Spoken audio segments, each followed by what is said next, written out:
এই মুহূর্তে গাজীপুর মহাসড়কে আছেন আমাদের সহকর্মী হোসাইন আলী বাবু, সরাসরি যুক্ত হব সেখানে। বাবু, এই যে যে বাড়তি ছুটি নিয়ে অনেকেই তো আসলে বাড়ি ফিরছেন, তো এখন বর্তমানে সেখানকার আসলে গাড়ির চাপ কেমন দেখছেন?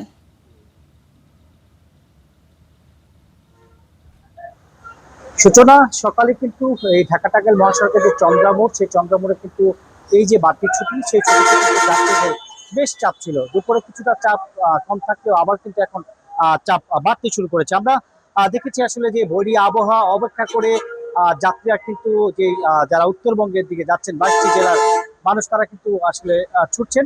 এই যে ছুটি, সেই ছুটিতে তাদের মধ্যে একটি আনন্দ উৎসাহ কাজ করছে। তারা যেটা বলছেন যে আসলে এই সময়ে আসলে এই ধরনের একটা লম্বা ছুটি তারা কখনো পায়নি। এরকম লম্বা ছুটিতে তারা পরিবার পরিজনদের সাথে একটু সাক্ষাৎ হবে, তাদের সাথে একটু আনন্দ হবে। এই যে ছুটি পেয়ে তারা খুব উল্লাসিত। সকাল থেকেই দেখছি যে আসলে এই ঢাকা টাঙ্গাইল মহাসড়কের যে চন্দ্রামোড়, সেই চন্দ্রামোড়ে কিন্তু যাত্রীদের বেশ উপস্থিতি রয়েছে এবং যাত্রী উপস্থিতি থাকলেও কিন্তু গাড়ির সংখ্যক রয়েছে। গাড়ির সংখ্যক থাকার কারণে তারা কিন্তু বড় ধরনের একটি ভোগান্তিতে পড়তে হচ্ছে।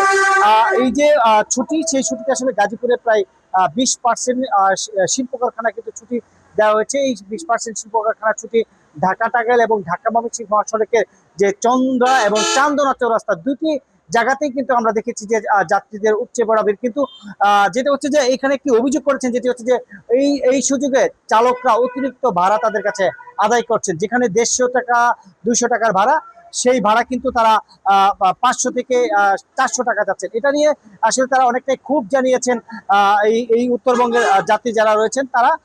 তারপরে বলছেন যে আসলে বাসা থেকে বের হয়ে গিয়েছি, এখন পরিবারের সাথে কথা হয়েছে, তারা যাচ্ছেন। যদিও তারা এখনো এ মাসের বেতন এখনো পায়নি, তারপর আসলে ধার দেনা করেই তারা কিন্তু বাড়িতে যাচ্ছেন, এমনটাই কিন্তু বলছেন আমাদেরকে। সূচনা এই ছিল 4 দিনের ছুটির মহাসড়কের যে উত্তরবঙ্গে যাচ্ছিল সেই যাওয়ার ছুটি সর্বশেষ। বাবু, আপনাকে ধন্যবাদ।